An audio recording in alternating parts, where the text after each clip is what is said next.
Did you have moments when you were down and then you felt like you can't do it anymore? And how did you come out of it? Oh, yes.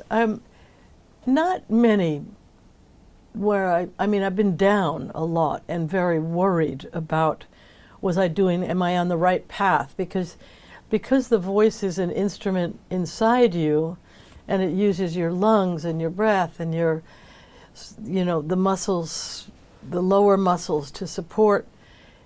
It's an ever-changing instrument. It's like having an oboe that's a new oboe every day. So we're dealing with that, and things affect it. Fatigue affects it, dryness affects it, weather affects your voice, to say nothing of emotion and sorrow or grief or joy. All of that are part of it. So just like life, that's never going to be in perfect sync, never going to be a perfect coordination. And most things aren't perfect. And it's that striving that makes us keep doing it and keep trying and keep learning and keep on progressing.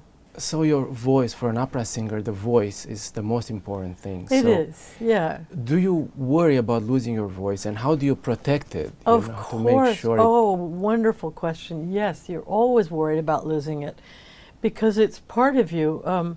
There's a wonderful little story about a colleague of mine who has been gone for many years. His name is Thomas Stewart, and he came out of a major operation. I mean, life-threatening operation. And the first thing he did when he was in the recovery room is not think, am I okay? Did the operation go well? It was like, is the voice still there? Is my voice all right? That's the connection we have with our voices. So when they're not functioning properly, which happens a lot, you get colds or you get a cough or COVID, you are dealing with that. And you to keep your voice happy and healthy, there's a lot you have to do. You don't smoke, drink as little as possible, hydrate all the time, water, warm water, lemon. There are all sorts of remedies that all of us have. Rest is major, because just like the rest of your body, if you're a ballerina, you have to be sure your legs can do what you're asking them to do. And it's the same with the voice. You're asking it to do flips. Go fast, go slow, sing high, sing low, get the words across. Take a long, long phrase that uses up a lot of breath along the way, and you have to keep going until the very end of it. Plus the mental ability to remember the words, what this is soft, this is loud, this is mezzo forte, there's a lot going on all the time in the brain. You mentioned luck plays a big role in someone's career. Yes. Please tell us more about that. It's that same thing that affects every profession, being in the right place at the right time. And very often it's totally accidental. I've had so many guardian angels in my career, I could fill a book.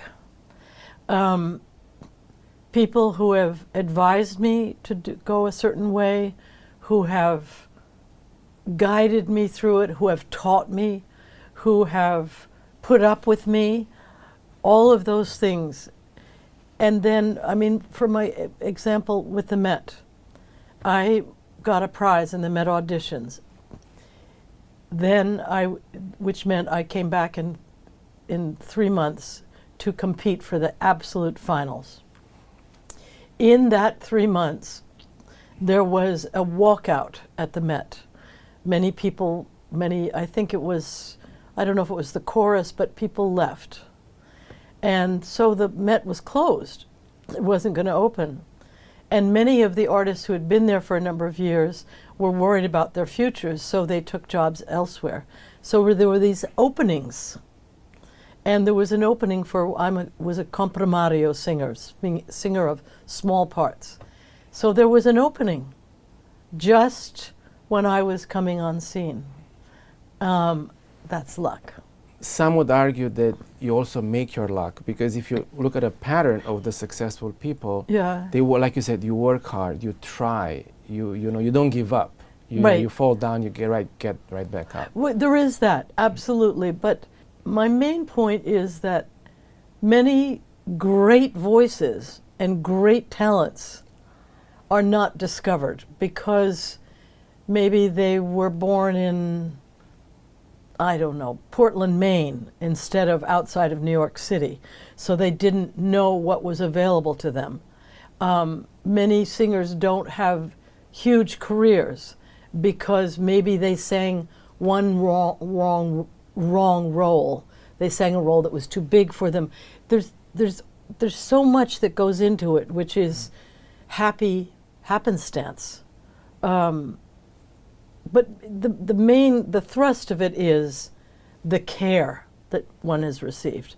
I had one of the great managers of all time, Matthew Epstein, at the beginning of my career, who managed Marilyn Horne and a lot of great names in singing. And he knew just what I should do. I didn't know. He led me to roles that led to other roles. And that was lucky that I got together with him instead of another agent at the time. So it is luck. And I mainly think of it in terms of the many, many talents that haven't had the good fortune that I've had. And that's why you're working now for this wonderful organization Yeah, that gives people this chance. Just the chance to. Yeah. And even if, you know, a lot of our graduates from Young Musicians Choral Orchestra don't become musicians. A lot do, but a lot become scientists or engineers. It's just music is such a step for them to, it gives you positive feedback. It gives you determination. It teaches determination. It teaches you patience. It teaches you cooperation. What is an orchestra? But the absolute key to cooperation. Nothing can be done in an orchestra without everyone committing to the same end. I have to tell you, Steve, that one of my dearest, most beloved friends in the opera world was a gal named Zheng Shao. And Zheng, in my heart, had probably the most beautiful mezzo-soprano voice I have ever heard. And I've heard some great mezzo-soprano voices. Not only did she have this incredible voice and incredible musicianship, she was a spirit that exploded around you. Her goodwill, her kindness, her humor, I've never known anyone like this. Anyone that knew her absolutely adored her. And her attitude towards, she did make her own luck. She was going to school in Washington, D.C., and not really progressing the way she wanted to. So she talked her sister into, whose husband was able to affect her moving to Philadelphia to go to the Curtis School because she wanted to study with a certain teacher, to say that she was very ill and needed the care of her sister. So she went through this process to study with the right teacher, and from there her career took off. She knew what she needed. She made that move.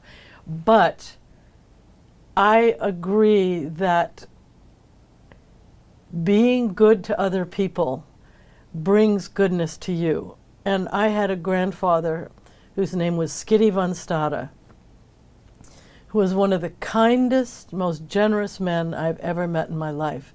And I was kind of like his dog. I followed him everywhere when I could, just right by his side on his day. And everything he did was a gesture towards helping someone or making someone's life happier by his visit. It is so the way to go. This sort of self-serving era that we're in now of what I want, what I can get, what I need to do to get this. is not making us happy by any stretch of the imagination. It's making us sadder and more troubled and less confident as human beings. Kindness is at the root of everything in my book. And that's why it's so much a center of what we do with YMCO. It is citizenship is kindness. Religion is kindness. And it's not to be noticed, and it's not to be rewarded. Yes. Because a lot of people don't get any rewards. Yes. But the process just makes you so much happier.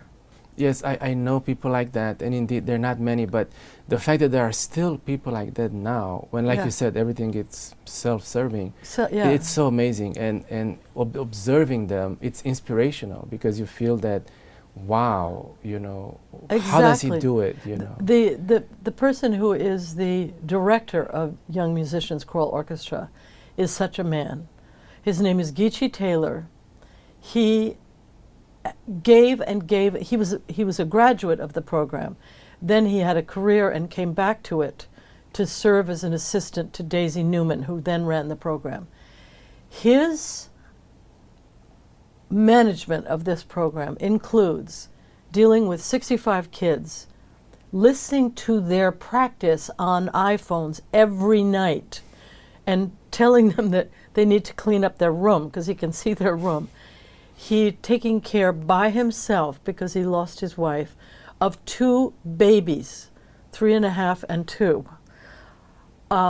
Will help one of his families move into a new apartment. Will secure an instrument for another young person. This man, I mean, if I had any sway in the Catholic Church, and I am Catholic, he should be sainted.